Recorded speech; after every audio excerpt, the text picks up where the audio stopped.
Ken, Jay, and I, like we'd go out to dinner with like Miya, and like we'd have like our like little bonding time. So even the crew, that's what I especially want to like tap into, is because we'd go like rafting on the weekends, or we do like very fun like activities just around Wyoming. And it truly felt like a family on and offset.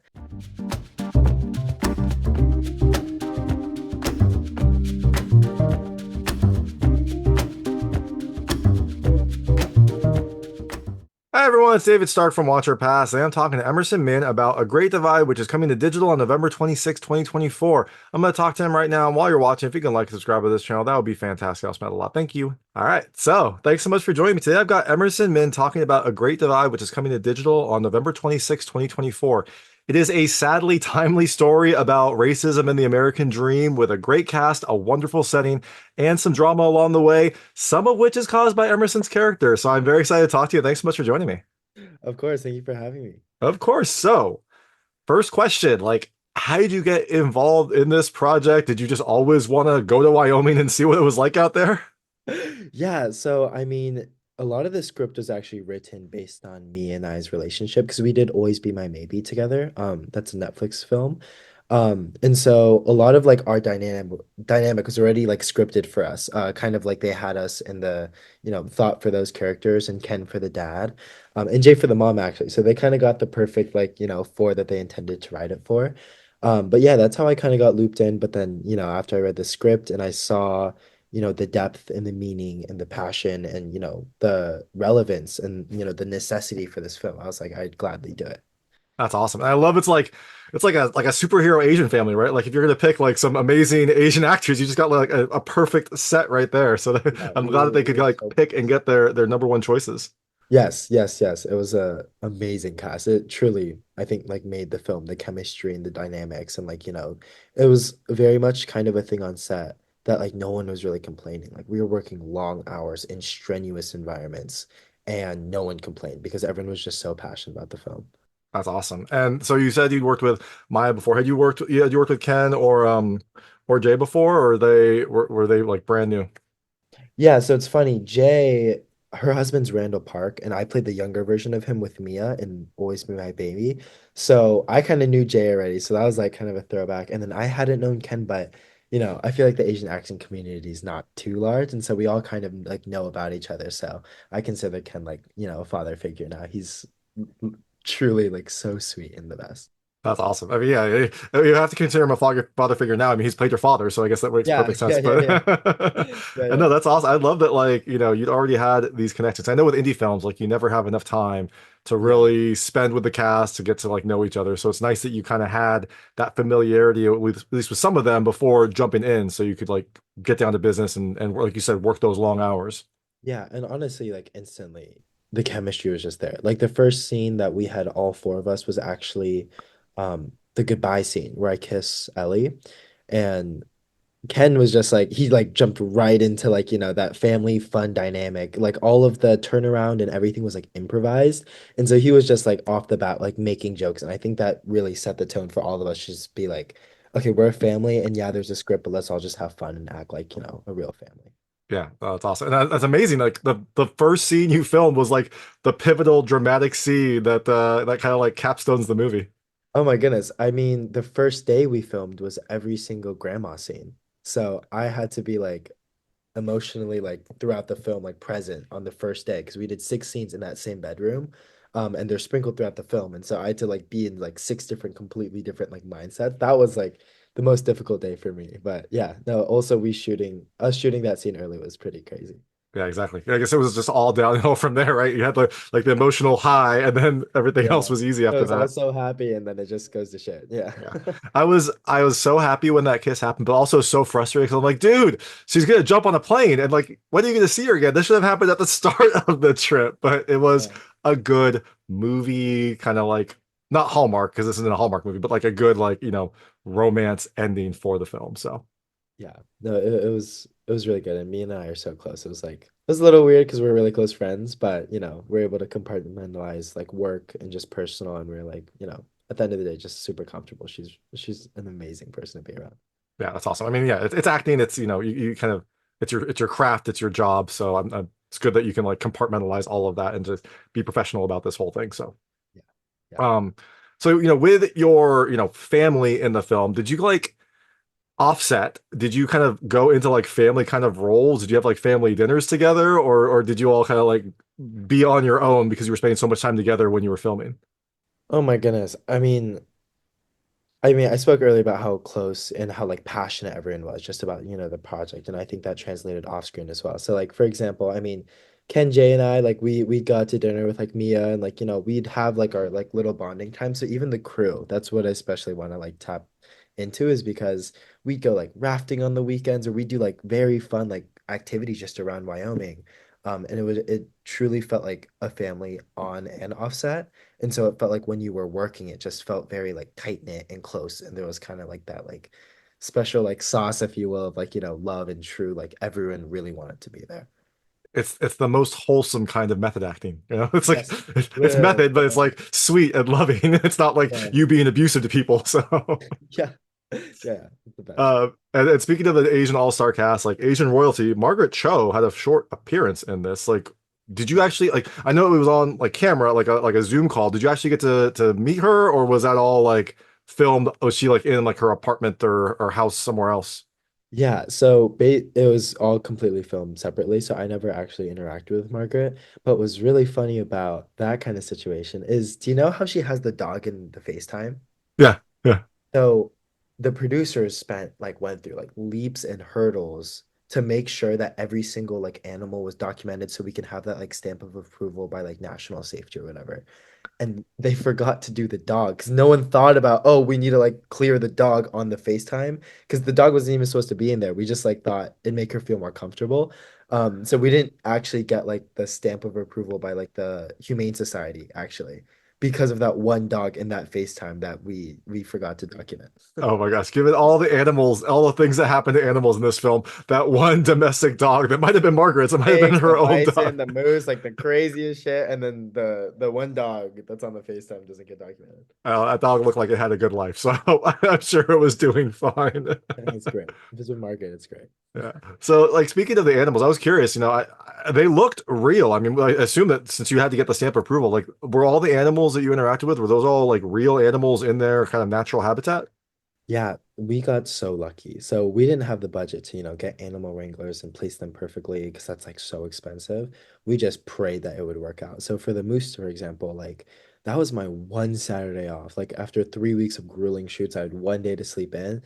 And I just hear like bang, bang, bang on my door. I'm like, whoa, what? Like, we went like really late the night before. I was like, I really don't have like the patience for this. But they're like, Emerson, come out. There's a moose. Like, go get wardrobe and like go out. And so we didn't get footage of it because the footage died by the time I got up there. But it was like amazing. Like this moose was perfectly placed on our lawn. Or the bison, for example, those were all real bison. We just went out in the wild, saw a huge herd, and then basically when they started getting mad at us, we just packed our stuff and went. That's awesome. No, that's such, indie films do take a certain amount of luck to pull off. So I love that kind of like the luck was, with you in this one. Miracles, yeah. Nature Yeah. was definitely on our side.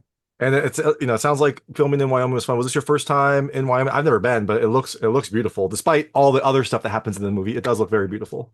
Yeah, the actual town is Jackson Hole in Wyoming, and I've been there a lot for skiing, and so I was pretty familiar with like that area, and it's beautiful. It's like amazing. I love it. The people there are very sweet as well. It's a very liberal town actually in consideration to Wyoming, so everyone's really sweet and considerate, and the food's really good, and the skiing's amazing. So yeah. That sounds awesome. And that house was spectacular. So Oh my gosh, it's like a piece of art, literally living in a piece of. yeah, exactly. The first time I saw, it, I was like, I mean, maybe I want to move to Wyoming. I mean, this seems really nice. Yeah, no, it was an amazing house. So I know you have a busy day. I know you have a lot of people to talk to. So I'm going to switch to just a lightning round. They're just lightweight questions about the film. I want to see how your personal experiences map to things in the movie. Feel free Yeah, to skip any of them. I won't be offended, but I try to keep them very answerable. perfect. First question: are you a city or a country person? I'm going to guess city, but I don't know. I'm definitely city for sure. Okay, perfect. Um, this one you can obviously skip, but this film deals with racism. When was the last time that you personally experienced racism? You don't have to say what, you don't have to say what happened, but when was the last time that you personally experienced it? Oh no, I'm very open about that. I mean, I think on a large scale, actually Wyoming, I experienced racism. just like hecklers, group of teenagers, like, yelling slurs or like, do my homework. But in terms of like microaggression, that actually happened 5 days ago at Columbia University. I was Oh, swiping in because it's like gated up, right? So we're very like protective. So I had my ID, I was swiping in the campus, and the guy just looks at me in front of my grandparents too, because I was giving them a tour, and he was like, "Xie xie," and I was like, "Okay, wrong language. I do know Chinese, but." That's crazy that you just said that to me. And it was just like there's like those kind of like drops like here and there throughout my life that have happened. But I've especially after the film, I've learned that, I like to address it. So like even though I left with my grandparents, I was like, guys, wait here really a second. And I talked to him about like, why that's like not appropriate and then why it's bad to assume and how you can't do that. And he was like, he apologized. And I was like, okay, like that's good. I'm kind of making progress in that regard. But yeah, that was my latest encounter. yeah, no, exactly. That's like you said, it's kind of a tough situation because it seems like he was probably trying to be nice, trying to be welcoming, Exactly. but Yeah, again, he exactly. assumed. So Yeah, yeah, yeah, yeah. So it's just, communication. And again, looking at it from not like a hateful perspective or like, oh, why are you doing this to me? But like really trying to empathize with other people, put yourself in their shoes. Oh, maybe they weren't as like, aware of the situation. So let me just like, share my thoughts and, if they're logical and like reasonable, then we should get to a good conclusion. yeah, exactly. Now, this might be your next thing of racism, but did your parents want you to be a doctor, lawyer, or engineer?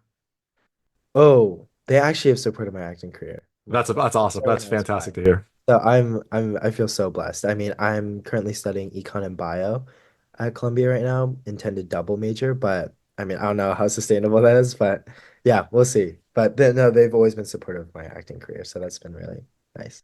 And that is awesome that you've got like a passionate career, but then you're also getting, I don't know, like a hard science background, just in case. Yeah, And I yeah, assume yeah. you No, also it's a think it's really good thing interesting. to fall back on. Yeah. Worst case, I graduate with a Columbia degree, so That is a good backup yeah. plan. Um, this film also, you and Mia talk about a lot of like K-drama moments. Have you had a K-drama moment in your life? Oh, yeah. I mean, the first thing that comes to mind is just like at school, like, when we did the lockers, it was really sweet. Um, I just really liked a girl at the time. So like that morning, Valentine's Day, like I decorated her whole locker and then she ended up making like homemade chocolate covered strawberries for me. And I thought that was very like, K-drama cutesy moment. That is so sweet. And that whole scene lasted like 25 minutes of slow-mo and close-ups and music for some reason. Yeah, it was perfect. I know. Yeah, crazy.